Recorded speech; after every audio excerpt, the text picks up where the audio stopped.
दोस्तों, बहुत दिन हुए किसी किताब का ज़िक्र नहीं किया। किताब का ज़िक्र और मैंने नहीं किया, ये मेरे लिए बहुत बड़ी बात थी। क्योंकि क्या है, किताब मेरे ज़हन में बहुत दिनों से पल रही थी और ऐसा नहीं है कि वो अभी पब्लिश हुई है, बहुत दिनों से थी। एक बेटी ने अपने पिता के पूरे जीवन के बारे में लिखा। मैं उस किताब का कॉपीराइट का किसी तरीके का हनन नहीं कर रही हूँ, पर मैं आप सबको ये बताना चाहती हूँ कि वो किताब आप क्यों पढ़ें।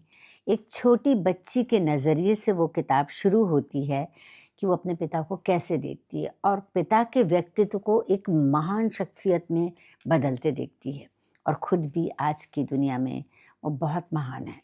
किताब का नाम है वो जो हैं।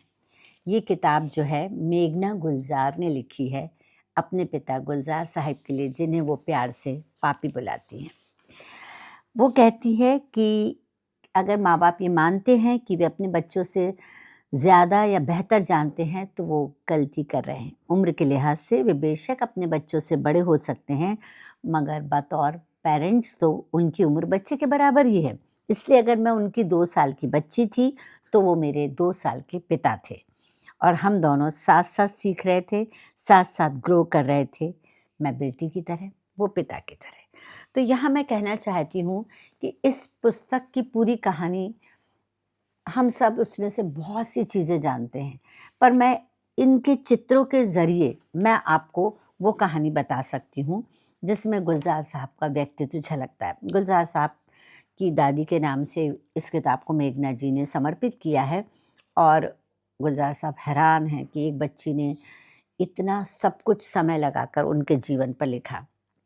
पहला उन्होंने पापी ने कहा था, फिर एक इरशाद है, फिर एक गीत किस्मत से है, फिर लाइट्स कैमरा एक्शन है और फिर उसके बाद वो 3 हुए, फ़िल्में, किस्से, दोस्तियाँ, कौन-कौन लोग मिला, जो-जो मेघना ने अपनी नज़रों से देखा। वो कहते हैं कि इतनी बड़ी किताब है, गुलज़ार साहब कहते हैं कि कुछ उसके लिए उसने इतना कुछ किया तो कुछ लफ्ज़ मुझे भी कहने चाहिए। आखिर उसने मेरे बारे में किताब भर के जो कह दिया। इस तरीके की बातें सिर्फ़ गुलज़ार साहब और उनकी बेटी, आप ज़ाहिर-सी बात है, देखिए मेघना जी कोई कम टैलेंटेड नहीं हैं। वो साबित करती हैं कि वो गुलज़ार साहब की बेटी हैं और मेघना जी ने देखो मुंबई में सोशियोलॉजी पढ़ी है सेंट ज़ेवियर से और टाइम्स ऑफ इंडिया के लिए एक फ्रीलांस के लेखक के रूप में काम किया। फिर सईद अख्तर मिर्ज़ा की फ़िल्म नसीम के निर्माण के दौरान सहायता की। फिर न्यूयॉर्क से उन्होंने विश्वविद्यालय के टिश्यू स्कूल ऑफ आर्ट से फ़िल्म निर्माण का कोर्स भी किया और अपने पिता को कई फ़िल्मों में असिस्ट भी किया। उनकी पहली फ़ीचर फ़िल्म थी जो बिल्कुल अलग विषय पे थी, सरोगेसी पे, जो बहुत मतलब कंट्रोवर्शियल तो थी, लेकिन कई लोगों को बहुत समझ में नहीं आई थी। लेकिन उसके बाद एक short film the pocket full of poems भी बनाई थी, फिर तलवार बनाई, राज़ी बनाई और फिर उसके बाद फील्ड मार्शल सैम मानेकशॉ पे फ़िल्म बनाई, विकी कौशल की बेहतरीन फ़िल्म। तो और अभी भी वो एक नई फ़िल्म पे काम कर रही हैं। तो इतनी बेहतरीन जब डायरेक्टर हैं, तो ज़ाहिर-सी बात है कि उन्होंने अपने पिता के बारे में बहुत अच्छा लिखा होगा। मैं एक बेटी के नज़रिए से ही इस पुस्तक को बताना चाहूँगी आपके बारे में, क्योंकि मैं पूरी किताब आपको नहीं बता सकती। वो लिखती हैं कि महफ़ूज़ रहती हूँ मैं उनके बाजुओं के घेरों में, राह सही जिस पर चलूँ उनकी उँगली थामे हुए, वो सेल्यूलाइड में घुले नज़र तो मुझे आए, रगों से लफ्ज़ बहते हैं मेरे उनकी स्याही के सहारे। उनकी यकीन से मुझे खुद पर विश्वास होता है और उनके होने से ही खुद का एहसास होता है। तो उन्होंने शुरुआत की है इरशाद से। वो उन्होंने बहुत शुरुआती दिनों की एक फ़ोटो डाली है जो न्यूयॉर्क के एक फेस्टिवल के उस समय की थी, जब वो जा रहे थे और बचपन में जब भी वो सो के उठती थी तो एक तस्वीर वो है जिसमें वो गुलज़ार साहब सितार बजाते हैं और वो पीछे आकर अपने पापी के गले लग जाती है। फिर एक दृश्य इस तरीके का है कि जिसमें गुलज़ार साहब उनकी चोटी बना रहे हैं, उनको जूते पहना रहे हैं, उनका बेल्ट ठीक कर रहे हैं और पूरे एक तरीके से देखिए, एक बात बहुत खूबसूरत है कि इसमें कहीं भी उनके माँ-बाप का बिछड़ना या उनके बीच में कोई कंट्रोवर्सी, जो शायद मुझे नहीं लगता कि उनके माँ-बाप ने उनके सामने दिखाई, पर उनके बहुत छोटे होने पर जब राखी जी बहुत टॉप पर थीं और उन दोनों के बीच जो भी समझौता हुआ, वो बहुत छोटी बच्ची थी, समझ नहीं सकती थी, लेकिन वो समझौता उन्हें समझ में आ गया तो इसलिए उन्होंने कभी सवाल नहीं किया, उन्होंने उसे सहज रूप में लिया और माता पिता भी सहज ही रहे। क्योंकि राखी फ़िल्मी दुनिया में व्यस्त हो गई, गुलज़ार साहब धीरे-धीरे ग्रो कर रहे थे, आगे बढ़ रहे थे, गीत लिख रहे थे, स्क्रिप्ट लिख रहे थे और वो अपनी आँखों से अपने पिता का देख रही थी। पर उनके पिता के जो दर्द, पिता का पुराना स्कूल, पिता का पहला नाम, उनके दादाजी की फ़ोटो, दादी बाबा लोगों से संबंध, ताऊ जी के साथ उनके फ़ोटो, इस तरीके की चीज़ें, माँ पिताजी की शादी की फ़ोटो और पगड़ी बाँधे अपने जिगरी दोस्त के साथ उनके फ़ोटो, आपको बहुत सारी चीज़ें इसमें देखने को मिलेंगी। उनके भाई के साथ उनकी फ़ोटो और उनकी एक लाइब्रेरी का फ़ोटो बहुत खूबसूरत है और उनके दादाजी की तस्वीर के अलावा पाकिस्तान का जो उनका एक घर है जिसका दरवाज़ा भी उन्होंने दिया है और सबसे पहले केश कटवाने के बाद उनकी तस्वीर। और सपनों को सच करने के लिए सपने देखना ज़रूरी है, वो मानती हैं।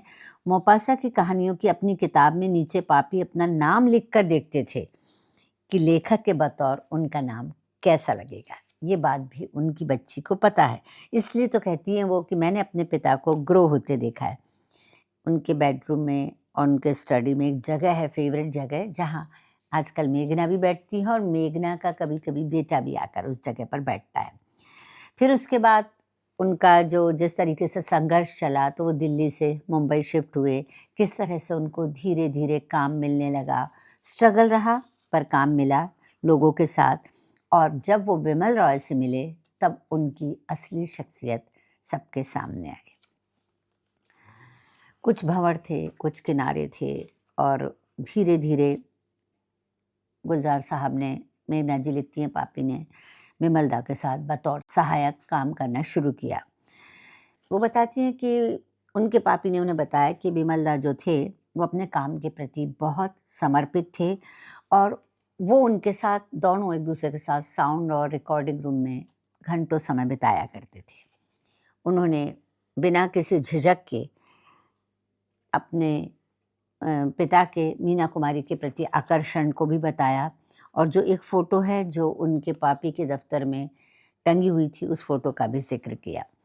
और मीना जी का उनके साथ एक साहित्यिक रिश्ता यूँ भी था कि वो अपनी नज़्में लिखती थी, शेर व शायरी लिखती थी और गुलज़ार साहब को बताती थी। क्योंकि उनकी पहली किताब जब प्रकाशित हुई थी पापी की उनके मतलब, तो उन्होंने कहानियों की किताब चौरस रात मीना कुमारी को समर्पित की थी। पापी के सबसे प्यारे दोस्त हुआ करते थे उनके हिसाब से भूषण समरवाल अंकल की बेटी शबाना और वो अभी तक दोस्त हैं। ये लोग सब जो है गर्मी की छुट्टियों में जो सब है बिताई छुट्टियों में ऑस्ट्रेलिया गए थे पर्थ में, वहाँ पर मतलब ये लोग, उनका दोस्त जो है ये अपने कुर्ते पजामे सफ़ेद पहनने का और प्रेस करने का इनको शुरू से शौक़ था। उनके दोस्त भी उनका साथ देते थे और सब एक जगह पर रहते थे। बासु भट्टाचार्य के साथ गुलज़ार साहब के बहुत अच्छे संबंध थे। दूध और सोडा उनकी ख़ास पसंद की डिश थी। अच्छा, उसके बाद उनको ऋषिकेश मुखर्जी के साथ काम करने में बहुत मज़ा आता था और उनकी कई मशहूर फ़िल्मों के लिए गीत और डायलॉग उनने लिखे थे। फ़िल्में तो आपको पता ही हैं, गुड्डी, नमक हराम और आनंद। और इस तरह से फिर बंगालियों के बीच रहते रहते कई बार गुलज़ार साहब, उन्होंने तस्वीर डाली है, गुलज़ार साहब कई बार धोती भी पहनने लग गए थे और उन्होंने जब ये लता मंगेशकर के साथ ये गीत तैयार किया, सबके दिल को छू गया कि हमने देखी हैं उन आँखों की महकती खुशबू, हाथ से छू के इस रिश्तों का इल्ज़ाम न दो, सिर्फ एहसास है ये, रूह से महसूस करो, प्यार को प्यार ही रहने दो, कोई नाम ना दो। लाइट्स, कैमरा, एक्शन, इस तरीके की मूवीज़ भी आईं और एक बेहद खूबसूरत तस्वीर है पनवेल में जब राखी की एक तस्वीर डाली। उनका कहना है कि वो अपनी माँ की कहानी बहुत अच्छे से लिख सकती हैं और उनकी माँ ने कहा था कि अगर तुम लेखक ना होते तो बहुत ऑर्डिनरी मैन होते। पर धीरे-धीरे दोनों फ़िल्मों में काम करते-करते एक दूसरे के करीब आए। चांद उस्मानी वगैरह उनकी राखी की दोस्त हुआ करती थी। वो अपनी खींची फ़ोटो खुद डेवलप भी करती थी और कुछ तस्वीरें और अपना हुनर जो है पापी पर भी आज़माती थी, उनका ऐसा कहना है। फिर उसके बाद दोनों के संबंध बहुत अच्छे रहे, लेकिन फिर जब उनका कैरियर ऊंचा चढ़ने लगा। और सबसे पहली फिल्म तो उन्होंने जीवन मृत्यु साइन की थी। फिर फिल्म मेरे अपने में, क्योंकि उसमें मीना कुमारी की आखिरी फिल्म थी, तो विनोद खन्ना के साथ उन्होंने विलेन का रूप, और जितेंद्र की जो सबसे सुपरहिट फिल्म और जितेंद्र का जो एक्टिंग का वो निकल कर आया कीड़ा बाहर, वो गुलजार साहब के कारण आया। गुलजार साहब उन्हें अपनी फिल्मों में मूछें लगवाते थे, ये खास बात है। और संजीव कुमार उनके फेवरेट हुआ करते थे, और संजीव कुमार को जवानी में बूढ़े का रोल देना गुलजार साहब ने ही शुरू किया था। और एक बेहतरीन फिल्म है जो शायद मेघना जी को भी बहुत पसंद है, मुझे तो बहुत पसंद है, और वो शायद उस समय बहुत चली नहीं थी, पर वो गुलजार साहब की फिल्म थी अचानक, जिसके प्रोड्यूसर सिप्पी साहब थे। कई तस्वीरें हैं जिनमें जो है गुलजार साहब की कुछ बहुत बेहतरीन फिल्में हैं, जैसे किनारा है, खुशबू है, और अमिताभ बच्चन के साथ, जया भादुड़ी के साथ भी उनकी फ़ोटो हैं। बचपन की बहुत प्यारी फ़ोटो हैं मेघना और राखी के साथ उनकी शादी की बहुत सुंदर तस्वीरें हैं। और ब्याह के दिन गड़बड़ियों के चलते हुए वो लोग पंडित को जब बुलाना भूल गए, तो सारे रीति रिवाज और मंत्रोच्चारण जो है एस.डी. बर्मन साहब ने किया था। और यूँ 27 साल बाद जो है ये जो रस्म थी, इस रस्म में जो है दुल्हन के भाई को करनी पड़ती है, जो वो सुनील दत्त ने की थी, और सेम 27 साल के बाद संजय दत्त ने मेघना गुलजार के लिए वो रस्म की थी। ये भी एक बेहतरीन बात है। और फिर ये सारी तस्वीरें जो हैं राखी की बहुत अच्छी की थी, और माँ बनने के लिए वो बहुत खुश थी, और जब बेटी पैदा हुई तो दोनों और भी ज़्यादा खुश थे। लेकिन धीरे धीरे इस रिश्ते में उन्होंने लिखा भी था कि बिट्टू रानी बोस की बूंद गिरी है ओस की, ओस का दाना मोती है, बोस की जिसमें सोती है। बड़ी प्यारी प्यारी सी बातें लिखी थी। और मीता, गुलजार और मेघना और जिरह, ये चारों स्कूल की दोस्त थी, और इन लोगों ने अपनी तस्वीर भी डाली है इसमें। और गुलजार साहब के बारे में वो कहती हैं कि वो दिल से बहुत घुमक्कड़ हैं, सड़कों के रास्ते वो पूरा भारत घूम चुके हैं। छोटी छोटी खुशियों में गुलजार साहब को बड़ा मज़ा आता है, इसलिए उनकी एक गन्ना खाते हुए भी तस्वीर है।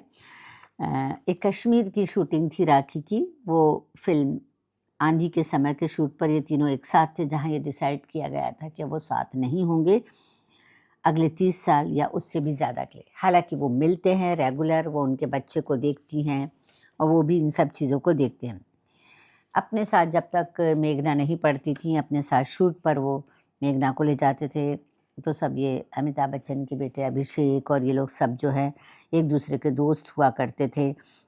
वो अपने बच्चों श्वेता और अभिषेक को लाते थे, और रमेश बहल के बच्चे नैनो और गोल्डी, ये लोग सब जो है इकट्ठे बच्चे होते थे, और ये लोग सब खूब मस्ती करते थे। उनके फ़ोटो भी हैं। और सबसे ज़्यादा जो है गुलजार साहब की बनती थी पंचमदा के साथ, यानी आर.डी. बर्मन के साथ।